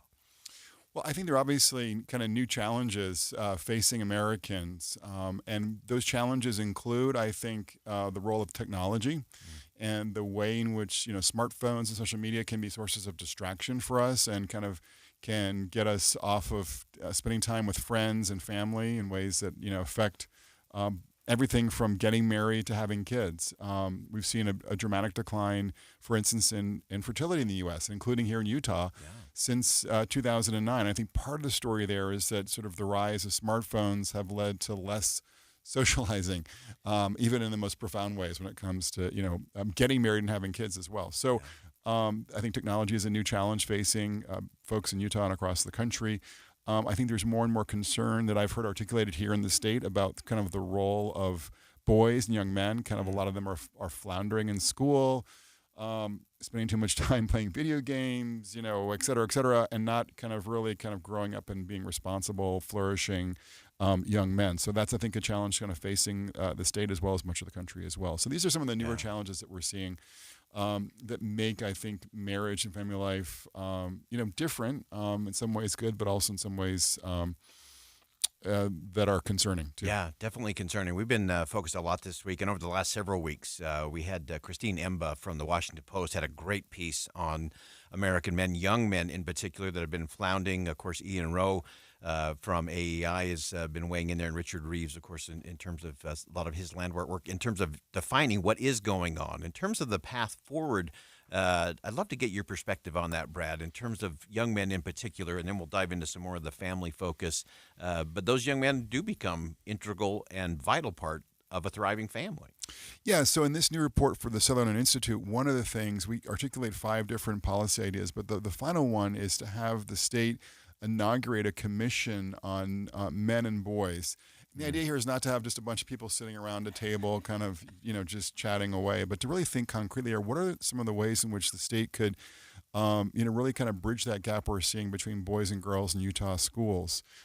So, that's everything from thinking about maybe more recess for kids, changing pedagogy to make it more boy-friendly, doing more when it comes to vocational education for adolescents.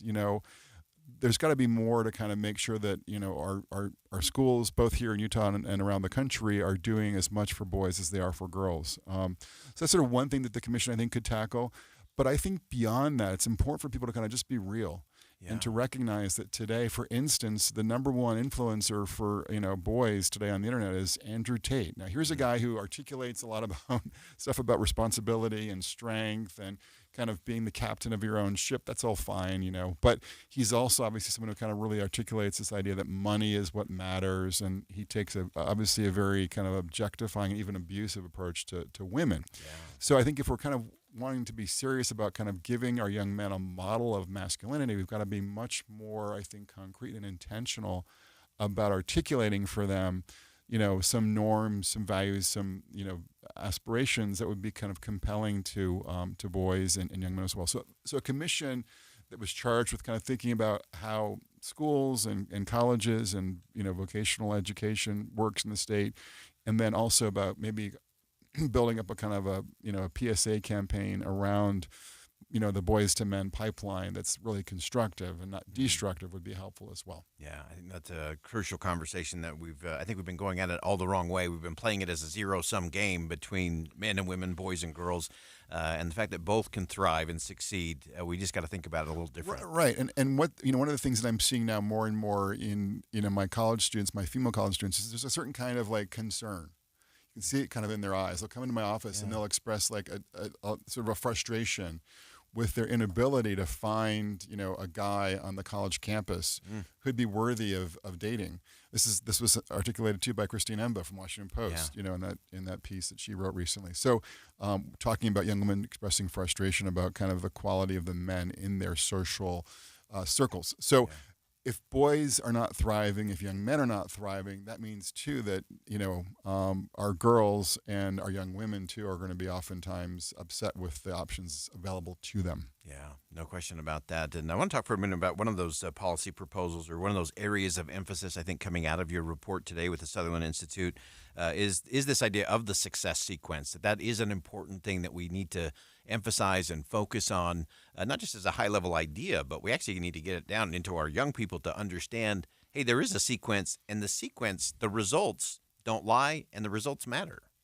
Right, so the success sequence is this idea articulated by Bell Sawhill and Ron Haskins at Brookings a number of years ago, that if you get at least a high school degree, you work full-time in your 20s, early 20s, and you get married before having kids. If you kind of take those 3 steps in life in terms of family formation, you're just much more likely to be flourishing financially. In particular, what we see in the more recent data is that 97% of young adults in their late 20s and in their 30s who followed those 3 steps are not poor by the time they hit their late 20s and their 30s, and 86% of them have reached the middle class or higher. So there's just a kind of a very clear connection in the research between education, work, and marriage, and flourishing financially, kind of realizing the American dream. And so as we see, unfortunately, not just marriage rates go down, but also working rates for young men. Full-time work is going down for young men, even here in Utah. I think we need to do a better job of basically forming our young women and young men to sort of understand and appreciate how much full-time work matters as you're getting started in life, and then also how much marriage matters for kind of getting your any kind of family you would want to have off on the right foundation. Yeah. I've been dying to ask you this, Brad, and that is with all your focus on the family, all your research, all your study over the years, we've been talking about an interesting component to the trend, and it's sort of this loss of that connective tissue. We looked at it this week in the context of, it used to be a young couple has a new baby. They don't know what to do with the crying baby or what's going on with the baby. Sure. And the natural response was always, you call mom, you call dad, you call Aunt Sally, you call your best friend. But now we just Google it. Or we go look at a YouTube, or we just get the answer that way. And while the answer may solve the short-term thing, that interconnectedness seems to be lost. What's the impact of that on families and extended family? Yeah, Aristotle said we're social animals, and so the point, right, is that we're much more likely to thrive when we're living in community with other people, including kin. Now, I think it's also the case, too. Chesterton observed basically the difference between kind of friends and families. You can pick your friends and you can't pick your family. And so there's a lot more, I think, to be honest, if we're, talking honestly here, in families, there's more friction. There's, an aunt who annoys you, or there's some dynamic with a sibling that's challenging, or you and your father have some kind of, long-standing debate or problem. And so I'm not trying to like paint some kind of like treacly picture or rose-colored picture about family. It's often tough, but the reality is, it's sort of like the Churchill point, like democracy is the worst form of government, until you consider the alternatives, right? So living without a family, living apart from a family, is a worse alternative, for the vast majority of us than living, with our families and being in community with them. So yeah, I think because in part of technology, but also because we are postponing marriage and parenthood, people have less experience of kind of living in a world where they're where teenage girls are seeing like babies, or young men are seeing, fathers right then and there. So I think both the sort of technological shifts and the shifts in terms of when families are being formed means that a lot of kids, teens, and adults today don't have a real experience of caring for kids and hanging out with kids and understanding how kids work. Yeah.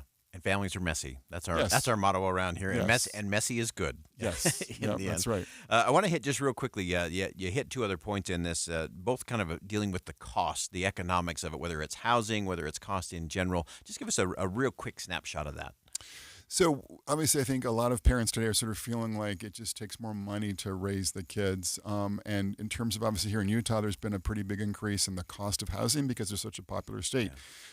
So family affordability is an issue, and we articulate a number of ideas from even having like local utilities maybe give discounts to families with kids when it comes to water and electricity, to having the state think about a child allowance that would kind of help working and middle-class families afford the costs of caring for kids under the age of 5, and would kind of leave to the families the choice. A lot of policies today, for targeting working families with young kids are kind of oriented towards childcare, and this is different in terms of kind of like basically saying the family should figure out how best to use any money the state might have for them in that regard, and so use a child allowance and not a policy just targeting childcare. Great insight as always, Brad Wilcox, visiting scholar at the Sutherland Institute, is professor of sociology at the University of Virginia, director of the National Marriage Project, and the Future of Freedom Fellow for the Institute on Family Studies. And the report today, the Utah Family Miracle, 5 policy ideas to keep Utah families strong and stable. Brad, always appreciate your work, appreciate your insight. Thanks for joining us on Inside Sources today. Thanks, Boyd. Great to be here. All right, we'll step aside for one last break. When we come back, some final thoughts. Stick around on KSL News Radio. We'll be right back.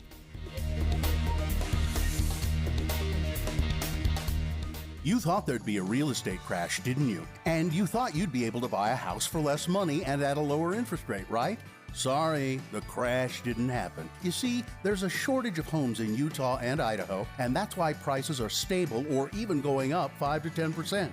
If you keep waiting for the crash, it's just going to cost you more money. That's why you need to get a hold of Rick at loansbyrick.com today. If the going interest rate is 6 to 7%, don't panic. In the next 1 to 2 years, Rick will probably be able to help you refinance your home mortgage below 5%. If you find your dream home, don't wait. Today's interest rate will not be your forever interest rate, and home values will go up. So if you wait to buy it, it will cost you more money in the long run. Here's the guy who can sort it out for you. Rick at loansbyrick.com. Call or text Rick at 801-809-SAVE, 801-809-SAVE, or click loansbyrick.com. Rick Kirschenbaum, NMLS 241179 and Vintage Lending NMLS 287106 are equal housing lenders. Some restrictions apply. Do you have heart failure and often hear, "Those stomach issues ruined your birthday"? "You're too tired to play catch, Grandpa." Sweetie, you haven't touched your tools since the carpal tunnel syndrome diagnosis. If these seemingly unrelated symptoms sound familiar, talk to your cardiologist and ask about transthyretin amyloid cardiomyopathy,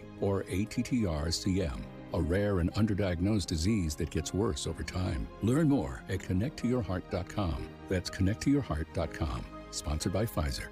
Yeah, I'm so stressed. Our business is growing. We've got people all over now. Ooma. What is that? Meditation? I'm recommending the Ooma cloud phone system with auto attendant and more than 50 features. Ooma? Yep, switching to Ooma is a cinch. Just $24.95 per month per user, plus taxes and fees. Ooma. Now you're feeling it. Find small business calm at ooma.com/radio. That's OOMA.com/radio.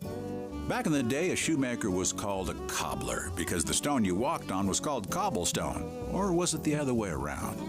But before you can walk on cobblestone, you have to lay it down. Of course, you can also use cobblestone in your garden or park strips, or, well, you get the idea. But where do you get good old-fashioned cobblestone? The dirt bag. Imagine the things you can do with it in your yard and garden.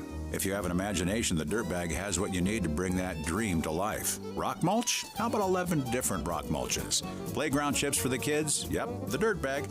For topsoil, sod, bark mulches, and pathway material called chat, the dirt bag. And with a dirt bag, your garden and yard you have in your imagination can be delivered right to your driveway. Or you can pick it up in bulk yourself. There's a reason everyone loves the Dirt Bag. Find out what the Dirt Bag can do for you at thedirtbag.com. Thedirtbag.com. Getting help with electrical repairs is easier than you think. All you have to do is call Any Hour Services or schedule an appointment at anyhourservices.com. No one helps more homeowners than Any Hour Services. Would you be upset if you lost $111,000 in retirement income? Get this, 96% of Americans, 96% lose an average of $111,000 in Social Security income.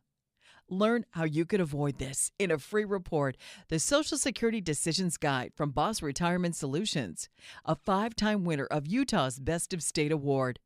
If you saved at least $200,000 and have not filed for Social Security, get this free report by calling 801-682-4448. This free report is loaded with critical information that can help you avoid losing $111,000 in Social Security income. So call 801-682-4448. That's 801-682-4448. Advisory services offered through Boss Retirement Advisors, an SEC-registered investment advisory firm. Insurance products and services offered through Boss Retirement Solutions. Hey, this is Chris from JCW's. If anything rivals our burgers, it's our bacon. It makes the perfect combination with our guacamole, jalapeno, or our hickory barbecue burgers. JCW's, quality and a lot of it.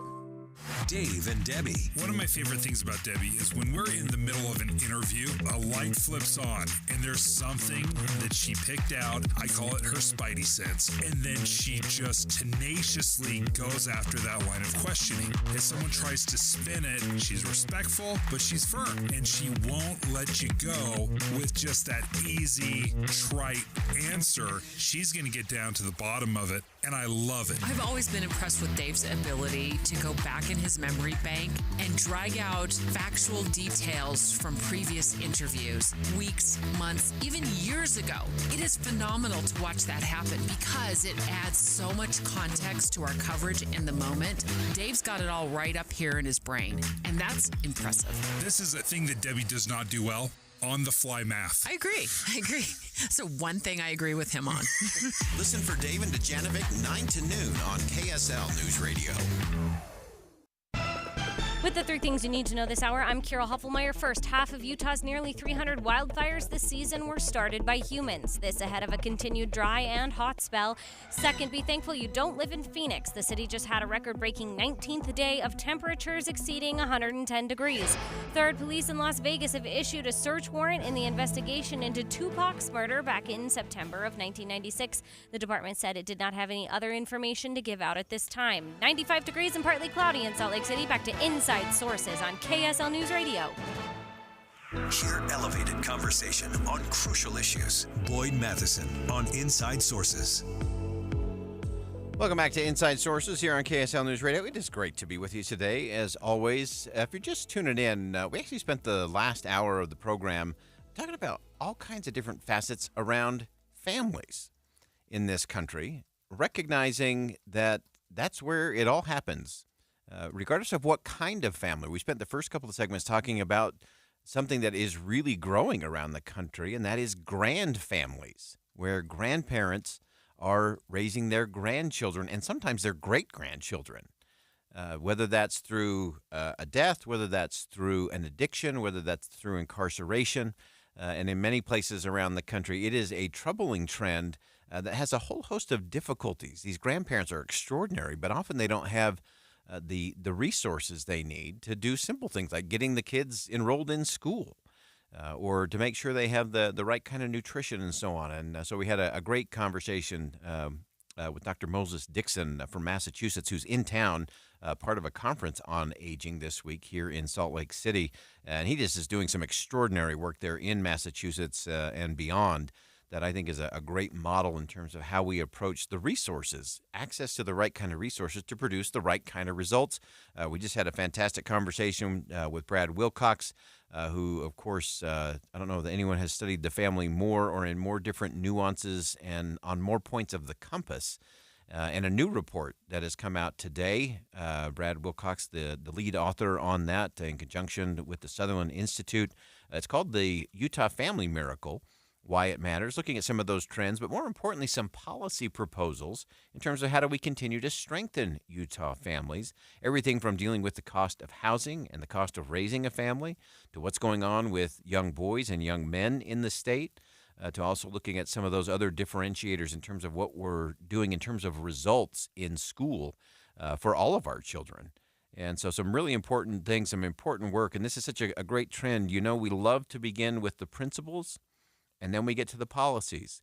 And Brad Wilcox is helping Utah really think about and explore some ways we can go from the principle of strong families. And this Utah Family Miracle, it's really taken after the economic miracle that Utah often is referred to, and apply it to specifically to families, and not just here in the state of Utah, but around the country. Some important lessons there for sure. The other thing I love about both of these initiatives around family, again, here in the state and across the country, is that it's getting us to think outside the box and think differently in terms of what families need today, what resources are required, what results are happening in spite of government, because of government, and a combination of those.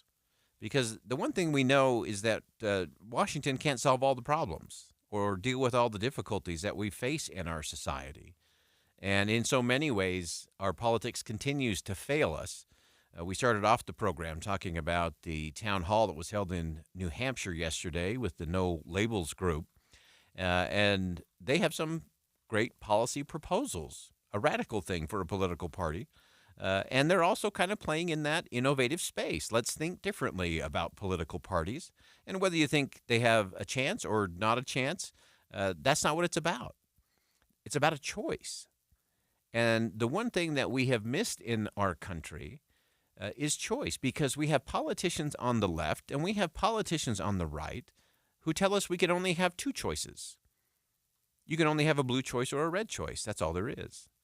And I loved what John Husband Jr. said in New Hampshire yesterday when he said that the only place he has ever heard that as a philosophy for a country, that you can't have more choices, was when he was the ambassador in China and when he was the ambassador in Russia. That the dictators in those countries love to say, you can't have a choice. That's dangerous. And the fact that we have Republicans and Democrats today with hair on fire because No Labels had a town hall in New Hampshire to talk about thinking about fielding a presidential slate, to me is very telling and very important, because it's scaring the left and it's scaring the right industrial complex who make billions of dollars on our division in this country. And it's time for all of us to say enough of that. And whether you ultimately end up voting for a Democrat or a Republican is not the issue. It's that you have a choice and that you responsibly exercise the choice, whether it's either of those parties, another party, or no party at all. It's your choice. It's your vote. It's your country. That wraps it up for us on Inside Sources today here on KSL News Radio. I'm Boyd Matheson. Thank you for joining us. And as always, as you go out into the world, make sure you see something that inspires, say something that uplifts, and do something today that makes a difference.